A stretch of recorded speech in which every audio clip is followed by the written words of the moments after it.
इसी को देख सकते हैं।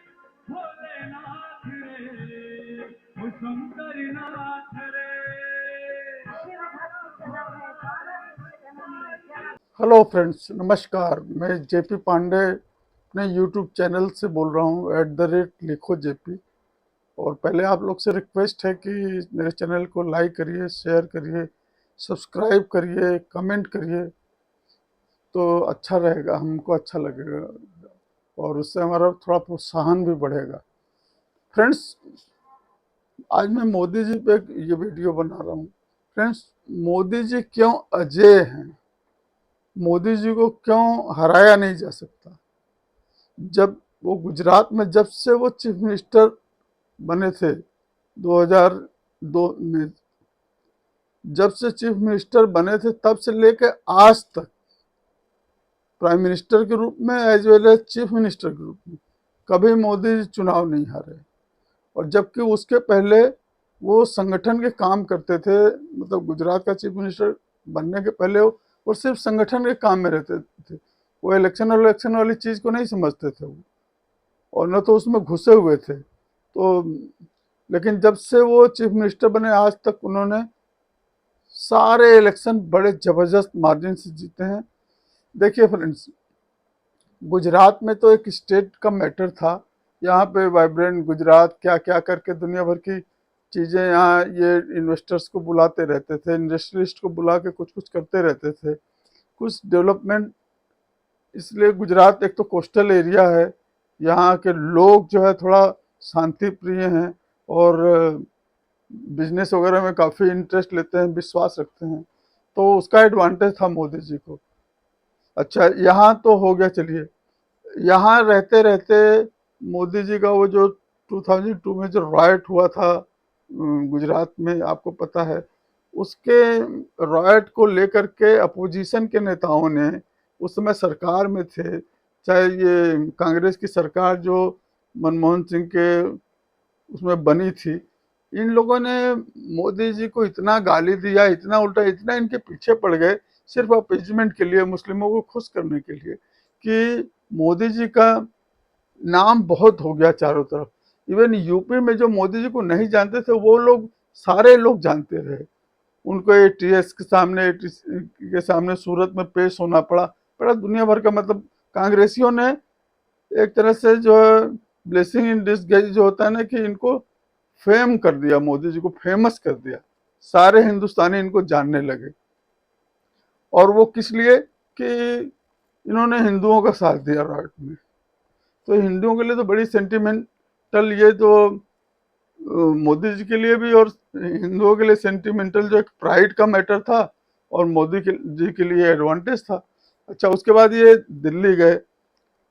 दिल्ली में जिस तरह का इनका चारों तरफ नाम हो गया था, कर्टसी अपोजिशन, और थोड़ा मोदी जी के अच्छे काम के कारण गुजरात में एज ए चीफ मिनिस्टर, तो इस कारण से ये पूरे इंडिया में मैटर ऑफ डिस्कशन थे। तो इनको बीजेपी ने प्राइम मिनिस्ट्रियल कैंडिडेट बना दिया 2014 के इलेक्शन में, और नाम बहुत हो गया था। ये स्मेल किया बीजेपी के लोगों ने, आरएसएस के लोगों ने, तो इनको प्राइम मिनिस्ट्रियल कैंडिडेट बनाया और अपनी मेजॉरिटी के साथ बीजेपी, मतलब एनडीए जो इनका अलायंस था, उसके अलावा खुद अपनी मेजॉरिटी के साथ ये सरकार बनाया इन्होंने केंद्र में। उसके बाद हम लोग का ग्लोबल लेवल पे as a national leader India में, एज ए प्राइम मिनिस्टर, तब हम लोगों ने प्रधानमंत्री को देखा। मुझे लगा कि हम लोग को ऐसा लगता है कि इनके कार्यकलाप से मोदी जी के, कि ये जब प्राइम मिनिस्टर बने ना, तो ये ठीक है, मिनिस्टर्स वगैरह भी सब रहते हैं, कैबिनेट होता है, सब कुछ होता है, लेकिन मुझे तो लगा कि Modi ji as an individual is a government. इनका ब्रेन इतना, इनका थॉट जो है, ये किस तरह से इन्होंने सरकार को चलाया अपने 2014 से लेके आज तक, हर चीज में इनकी छाप छाप हर डिसीजन में इनकी छाप दिखती है। अपने डिसीजन में एकदम फॉर्म, कड़े से कड़ा डिसीजन लेना हो, कोई हिचक नहीं। और चाहे पाकिस्तान के ऊपर अटैक जो किया था इन्होंने आतंकवादियों के ऊपर, चाहे चाइना के सामने एकदम ब्रेव फ्रंट पे एकदम खड़े हो जाना। चाहे जो है रशिया यूक्रेन के वार में आपने देखा कि मोदी जी ने अगर अमेरिका की कुछ एक नहीं सुनी, अपने देश के लोगों को इंटरेस्ट में रहते हुए कि क्रूड ऑयल वहाँ सस्ता लेंगे तो हमारे देश को लोगों को सस्ता क्रूड ऑयल मिलेगा, तो अमेरिका की भी एक नहीं सुनी। तो एक तो स्वाभिमानी इतने हैं मोदी जी, और अपने देश के लोगों का ख्याल करके इंटरेस्ट में लेते थे फैसले। बस अभी इन्होंने हर फ्रंट पे आप देखिए, जनता को कष्ट हुआ, थोड़ी सी चीजें महंगी रही। जॉब का तो मैं नहीं मानता कि सब चिल्लाते रहते हैं कि जॉब जॉब जॉब। पता नहीं कांग्रेस के सरकार में लगता है कि सारे लोग 3-3 4-4 नौकरी लेके घूम रहे थे और मोदी जी आए तो सबकी नौकरी खत्म हो गई। ये चीज इसलिए जॉब वगैरह की बात तो नहीं है। मोदी जी ने गरीब से गरीब लोगों को ये अनाज बांटा फ्री में, कोविड में सबको सबको कोई दिक्कत नहीं होने दिया, जहां तक हो सकता था, इतनी बड़ी महामारी थी वो। तो मोदी जी ने जहाँ गरीबों का ख्याल रखा, वहाँ एकदम बेसिक चीजें जैसे बैंक में अकाउंट खुलवाना, लोगों को गैस का चूल्हा देना, और हर घर को टॉयलेट देना। हम लोग गांव के रहने वाले, हमको पता है कि सही बात मोदी जी कहते हैं, ये सब लोग जानते हैं कि रात में लेडीज अंधेरा हो जाने के बाद ही जहाँ जाती थी खेत वगैरह में, जो और दिन में तो समझ लीजिए क्या हालत होता रहा होगा लेडीज का। बिल्कुल सही बोलते हैं मोदी जी। तो मोदी जी ने देश का इतना मान बढ़ाया, इकोनॉमिकल कंडीशन इतनी अच्छी किया, 5वीं सबसे बिग इकोनॉमी हो गई इंडिया। और ठीक है, चीज़ों थोड़ी चीज़ें महंगी भले रही, लेकिन ऐसा नहीं है कि जब मनमोहन सिंह, मैंने आपको बताया था कि मनमोहन सिंह जब 2004 में जब प्राइम मिनिस्टर बने थे, उस समय 1 तोला सोने का दाम जो है, 10 ग्राम सोने का दाम करीब 5,500-6,000 रुपए था पर 10 ग्राम।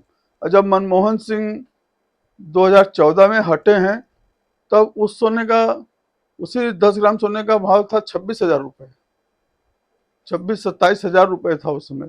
तो देखिए, तो इसलिए महंगाई वंगाई की उतनी बात नहीं है। मोदी जी में एक विजन है, जब देश को आगे बढ़ाना है तो एक विजन है, और उस पे वो काम कर रहे हैं। लोगों को अननेसेसरी, मतलब कि जैसे कि आम आदमी पार्टी वाले ये फ्री वो फ्री ऐसा है वैसा, ये सब चीज नहीं कर रहे हैं मोदी जी। ये लोग जो फ्री में हराम का हर चीज, बिजली बिजली दिला रहे हैं, बस में फ्री में ट्रेवल कर रहे हैं दिल्ली में, उनको तात्कालिक लाभ तो हो सकता है, लेकिन उसका लॉस जो होता है कि डेवलपमेंट नहीं हो पा रहा है, कुछ नहीं हो पा रहा है। तो भाई जब लोगों को फ्री में चीजें बांटेंगे तो उसका डेवलपमेंट पे तो असर पड़ेगा ही। तो ये केजरीवाल को समझ में नहीं आता, एकदम झूठा आदमी, सब चीज झूठ बोल बोल बोल के पब्लिक से वोट। मोदी जी इस तरह नहीं है, इनकी सारे एक्टिविटीज से लगता है कि हम लोग तो भाई हिंदू हैं, तो हम लोग जिस तरह इन्होंने राम मंदिर के लिए फट के राम मंदिर बना, जिस तरह से काशी विश्वनाथ का कॉरिडोर बना, पैसे की चिंता किए बिना, और महाकाल का कॉरिडोर बना। अब विंध्याचल का पूरा डेवलपमेंट हो गया, विंध्याचल मंदिर जो मिर्जापुर में है। और बस मोदी जी ने मुस्लिमों का अपीजमेंट नहीं किया, ऐसा कुछ। सारा काम जो मोदी जो भी स्कीम्स ले आए, चाहे वो अकाउंट ओपनिंग का हो, चाहे बिजली का हो, अरे चाहे कुकिंग गैस के लिए इन्होंने कनेक्शन जो दिए, चाहे टॉयलेट का हो, इवन लोगों को मकान बना के दिया, उसमें सारे बहुत से मुस्लिम लाभार्थी हैं। तो सारे जो मोदी जी के स्कीम्स का है, वो उसका फायदा जो है सब मुस्लिम उठा रहे हैं, लेकिन मोदी जी ने मुस्लिमों का अपीजमेंट नहीं किया। इसलिए भले मोदी जी नाराज होंगे, और अभी बता रहे हैं जितना मुस्लिम एंटी बीजेपी बात करेंगे ना, उतना मोदी जी का वोट और कंसोलिडेट होगा। तो ये मुस्लिमों को थोड़ा समझ बूझ के बातें करना चाहिए। सबसे बड़ी चीज जो एकदम अकल्पनीय लग रहा था, कम से कम कांग्रेस की नजर में, वो था ये धारा 370 और 35A जो है कश्मीर से, उसको खत्म करना।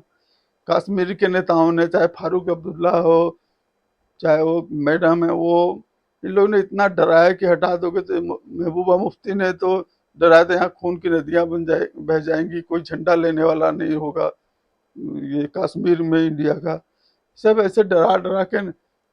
लेकिन इतना ब्रेव डिसीजन मोदी जी ने लिया, इसी को कहते हैं कि इतना विल पावर कितनी स्ट्रांग है मोदी जी कि ये भारत का काया पलट के रख देंगे। आप देखिएगा ये अगले टर्म में अगर आ जाएंगे तो ये जो, और मोदी जी को कोई हरा ही नहीं सकता, लोगों के दिल में बसे हुए हैं, कोई करप्शन का चार्ज नहीं है। ये विदेश अपोजिशन वाले कितना भी चिल्लाते रहे, ईडी सीबीआई ये वो दुनिया भर की बातें करते हैं, लेकिन ईडी ने, जब तुमने गलत काम किया है तो ईडी जाएगी। अब ये कब क्वेश्चन करते हैं कि जो बीजेपी में चला जाता है वो वॉशिंग मशीन में धुल जाता है, ये सब बकवास करने की जरूरत नहीं है। आपने क्या किया अपना देखो, अगर अरविंद केजरीवाल ने शराब घोटाले में सम्मिलित था तो वो देखो तुम, उल्टा क्वेश्चन करने का कोई मतलब नहीं।